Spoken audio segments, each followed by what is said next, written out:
नमस्कार साथियों, कैसे हैं आप सब। उम्मीद है कि आप सब काफ़ी अच्छे होंगे और आप सबकी तैयारी भी काफ़ी बेहतर तरीके से चल रही होगी। दोस्तों, अगर आप इस चैनल पर जुड़े हैं तो आप सभी को पता होगा कि अभी तक हम लोगों ने पीसीएस अर्थात बेसिकली हम लोग टारगेट यूपी पीसीएस को करके चल रहे हैं। तो अभी तक हम लोगों ने यूपी पीसीएस जियोग्राफी मेंस के लिए 2 क्लासेस देख ली हैं और बहुत संक्षिप्त रूप में हम लोगों ने देखा था। तो वो 2 क्लासेस कौन सी थी उसके बारे में हम लोग बात करेंगे। और उससे पहले आज हम लोग ये चर्चा करते हैं कि सिलेबस के अकॉर्डिंग हम लोग क्या चल रहे हैं या फिर नहीं। जैसा कि हमने सिलेबस जब डिस्कस किया था तो उसमें हम लोगों ने बात किया था कि यूनिट नंबर 10 से आपको 15 तक जो है जियोग्राफी सब्जेक्ट को पढ़ना है। तो यूनिट नंबर जो 10वां है इसमें 3 टॉपिक है, आप देख पा रहे हैं। जल है, ठीक है, मिट्टी है और उसके बाद वन है। तो अभी तक हम लोगों ने जो 2 क्लास देखा है उसमें जल मिट्टी को देखा है। आज हम लोग वन को देखने वाले हैं। दोस्तों, ये क्लास शुरू करूं उससे पहले मैं कुछ आपसे बातें करना चाहता हूं। जैसा कि कुछ डिस्क्लेमर आपको देना चाहता हूं। आप केवल एक ही रिसोर्स पर डिपेंड नहीं रहिएगा, ठीक है। मैं बार बार इसको कह रहा हूं, आप फिर से सुन लीजिएगा कि आपको केवल मेरे वीडियो के माध्यम से अपनी तैयारी को आयाम नहीं देना है, अर्थात अंजाम नहीं देना है। दूसरी बात कि आपको यूट्यूब पर उस वीडियो से बचना चाहिए या फिर उस लेक्चर से बचना चाहिए जो वास्तव में वो टाइप फॉर्म में होते हैं। अर्थात आप देखते हैं कई कई ऐसे वीडियो होते हैं कि टीचर स्मार्ट बोर्ड पर सारे कंटेंट को टाइप करवा के लाता है और बस उसको देखते हुए वो पढ़ते चला जाता है। तो हमें लगता है कि वाह, ये तो इतना अच्छा अच्छा डायग्राम रिप्रेजेंट कर रहा है। देखिए, मेरा मानना है, ये व्यक्तिगत सलाह है कि पीसीएस या आईएएस जैसे एग्जाम अपने आप में ये लेखन अभिवृत्ति को चेक करता है। अर्थात आपके अंदर लेखन शैली होनी चाहिए और आपके अंदर लिखने की कहीं ना कहीं पूर्ण क्षमता होनी चाहिए। तो इसके लिए मैं कह रहा हूं कि आपको टाइप हुई चीज़ों पर ज़्यादा ध्यान नहीं देना है। दूसरी बात कि कभी कभी हम लोगों को तैयारी के दौरान ये भी लगता है, जैसे मैं कोई भी सब्जेक्ट ले लूँ या फिर जियोग्राफी हो, ठीक है, या फिर हिस्ट्री हो, ठीक है, ऐसा लगता है हम लोगों को कि हम लोग जैसे कि ज्योग्राफी या हिस्ट्री के लिए लोग बताते हैं स्पेक्ट्रम पढ़िए, बिपिन चंद्रा पढ़िए या फिर एनसीईआरटी पढ़िए। ये सब चीज़ें हम जब पढ़ने शुरू करते हैं तो या तो हमें ये लगता है कि पहले हम एनसीईआरटी पढ़ें या फिर हमें ये लगता है कि पहले हम स्पेक्ट्रम पढ़ें, ठीक है। पहला कन्फ्यूजन तो ये होता है। अच्छा, जब हम दोनों चीज़ों में से कोई एक चीज़ कर लेते हैं तो फिर कन्फ्यूजन नया क्रिएट होता है। वो ये कि क्या अभी तक हम लोगों ने जो पढ़ा उससे काम हो जाएगा, पहला कन्फ्यूजन। दूसरा कन्फ्यूजन क्या है कि अगर हम लोग जियोग्राफी पढ़ने के लिए जैसे एनसीईआरटी पढ़ने के लिए बैठे तो हम लोगों को लगता है कि पहले हम स्पेक्ट्रम पढ़ लें। अब दोस्तों देखिए, ये दुविधा इसलिए होती है क्योंकि आप न तो एनसीईआरटी पहले कवर कर रहे हैं और ना ही पहले मॉडर्न हिस्ट्री के लिए स्पेक्ट्रम या बिपिन चंद्रा। दोस्तों, मैं आपको फिर से एक बार बता रहा हूं कि आप एक बार एनसीईआरटी को अच्छे से रीड करिए, केवल बैठकर कुर्सी लेकर अच्छे से बैठ के रीड करिए, ठीक है। ये सबसे पहले आपको काम करना है। उसके बाद ही आपको जो है एक तरीके से कह सकते हैं कि जो स्पेशल बुक्स होती हैं उसकी तरफ जाना है। तो एनसीईआरटी आपको सबसे पहले पढ़ना है। और आप कितना भी पढ़ लीजिए, चाहे आप कोई किताब पढ़ लीजिए, चाहे किसी का हैंड राइटिंग नोट्स आप पढ़ लीजिए, चाहे टॉपर्स का नोट्स देख लीजिए, ये तैयारी एक ऐसी तैयारी है जिसमें आप जब नई नई चीज़ें देखते हैं तो आपके अंदर इंटरेस्टिंग तो आता है, आपको अच्छा लगता है, बट वो चीज़ आप उस चीज़ के माध्यम से कितना बिल्ड हो रहे हो, आपके अंदर कितना कॉन्फिडेंस आ रहा है, ये इंपॉर्टेंट है। ये तो आप खुद ही जानते हो पढ़ने के बाद, तैयारी करने के बाद। तो मैं बस इतना ही कहना चाहूंगा कि ये होता है, आपको ऐसा लगेगा कि यार मेरा तैयारी बेहतर नहीं हो पाया, ये कभी नहीं हो पाता। कोई तैयारी करे उसको लगता है कि यार मेरा तैयारी कहीं ना कहीं छूट रहा है या अधूरा है। ये चीज़ कब क्लियर होगी भाई, आप ये भी तो सोचते होगे, आपके अंदर तो एक कॉन्फिडेंस होना चाहिए ना, तभी तो पॉजिटिव आपके अंदर आएगा। ये तभी होगा जब आप आंसर राइटिंग करना शुरू कर देंगे दोस्तों, ठीक है। जब आप आंसर राइटिंग करना शुरू करेंगे तब ये क्लियरिटी आएगी, तब आप समझ पाएंगे कि अब हमारे अंदर शब्द भंडार हो रहे हैं, शब्दों का जो एक उचित प्रयोग है उसको करना हम लोग धीरे धीरे सीख रहे हैं दोस्तों, ठीक है। तो इसको ध्यान रखना। जो दूसरी चीज़ है वो ये है कि आप आंसर राइटिंग तभी करिएगा जब आपके अंदर नॉलेज हो, ठीक है, जब आपके पास नॉलेज होगा। बेसिकली मैं कहता हूं कि आप वन के बारे में कब लिख पाएंगे, जब आपके पास कंटेंट होगा। आपको कंटेंट को लेकर तैयारी रहेगी तभी तो आप कर पाएंगे। तो ये इतनी बातें मैं इसलिए बताया ताकि आप तैयारी के दौरान बहुत सारी सावधानियां हैं जिसको बरतनी चाहिए। सबसे पहले एनसीईआरटी, उसके बाद आप किसी भी आप स्पेशल बुक को पढ़ेंगे दोस्त, मैं गारंटी के साथ कहता हूं कि बिना किसी क्लास बिना किसी लेक्चर को आपको सारी चीज़ें समझ में आएंगी। बस यूपीएससी या यूपीपीसीएस के सिलेबस को मिनिमम 6 से 7 महीने के अंदर खत्म कर देनी चाहिए। उसके बाद, ठीक है, उसके बाद आपको आंसर राइटिंग पर ज़्यादा ध्यान देना चाहिए, ये मुझे लगता है। बाकी आप क्या सोचते हो उसके हिसाब से आप करना। दूसरी बात, बहुत सारे लोगों को पीडीएफ चाहता है। तो पीडीएफ देखिए, मैं बता रहा हूँ कि पीडीएफ ये जो है ना, ये मेरी प्रैक्टिस पीडीएफ है दोस्त। मैंने जो नोट्स बनाया है वो मेरा नोट्स जो है किसी और पीडीएफ फॉर्म में है, तो ये तरीके से स्पेशल तरीके से उसको मैंने पीडीएफ फॉर्म में तैयार किया है।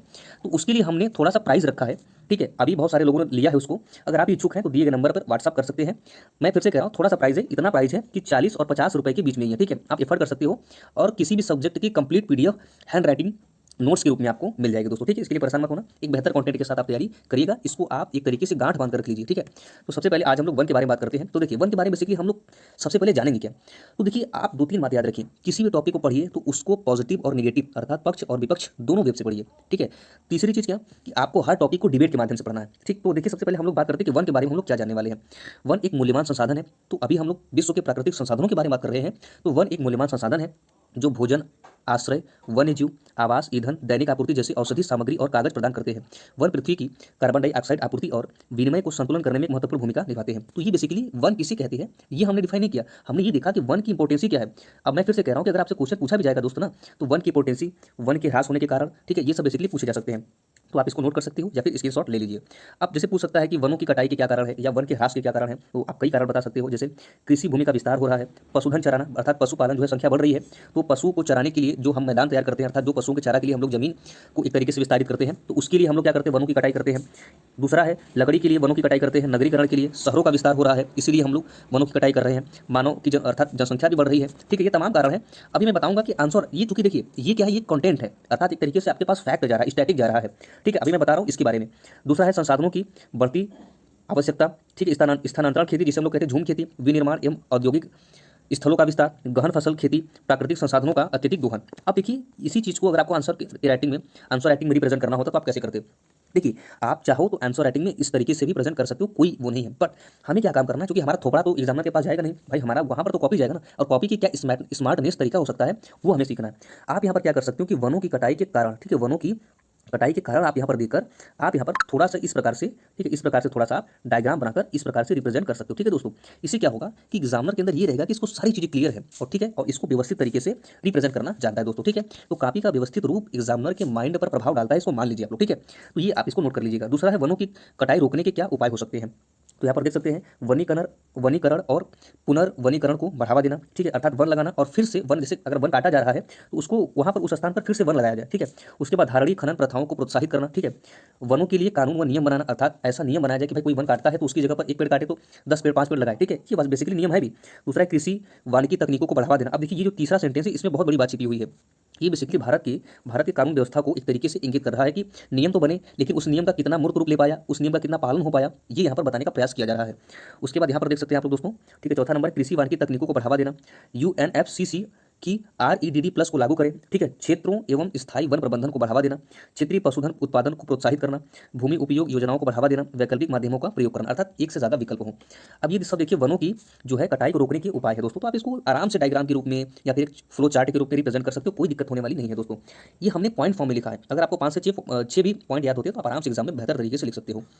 उसके बाद वनों की कटाई के क्या प्रभाव हो सकते हैं। ठीक है, देखिए जैसे अगर वन की कटाई होती है तो आवासीय सुविधा हो जाएंगी। ठीक है, आवासीय असुविधा होंगी। उसके बाद ग्रीन हाउस गैसों में वृद्धि हो जाएगा, वायुमंडल में पानी जो है अत्यधिक मात्रा में हो सकता है, या फिर वायुमंडल में ये कह सकते हो कि जो अब चूंकि देखिए वन जो है वर्षा का सबसे बड़ा कारण है, अर्थात जो पानी है जो जल है पृथ्वी पर पानी का की असमानता हो सकती है दोस्तों। ठीक है, उसके बाद मिट्टी का कटाव एवं बाढ़ अत्यधिक हो सकता है, जल चक्र प्रभावित होगा, अर्थात जल की असमानता होगी, क्योंकि वन जो है जल चक्र का सबसे बड़ा कारक है, इसको मानकर चलिएगा। तो फिर अगला फसल प्रभावित होगा, ऑक्सीजन की कमी होगी, सरकार के ऊपर दबाव पड़ेगा। सामान्य सी बात है, सरकार, आप अगर पॉलिटी पढ़ते होंगे, देखिए सिविल एग्जाम एक ऐसा एग्जाम है जो हर एक सब्जेक्ट आपस में इंटरलिंक है। अगर वन की कटाई होगी तो सामान्य सी बात है सरकार के ऊपर बिल्कुल दबाव पड़ेगा। क्यों?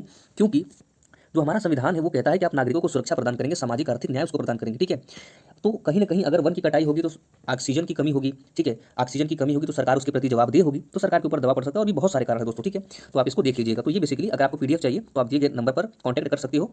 और एक बात और देखिए, मैं फिर से कह रहा हूँ कि आप लोग इस चैनल को सब्सक्राइब जरूर कर लीजिएगा दोस्तों, और अपने दोस्तों तक शेयर भी करिएगा दोस्तों। ठीक है, और भी कोई प्रॉब्लम दिक्कत तो कमेंट बॉक्स में आप बता सकते हैं या फिर व्हाट्सअप या बता सकते हैं। ठीक है, थैंक यू सो मच। जय हिंद, जय भारत।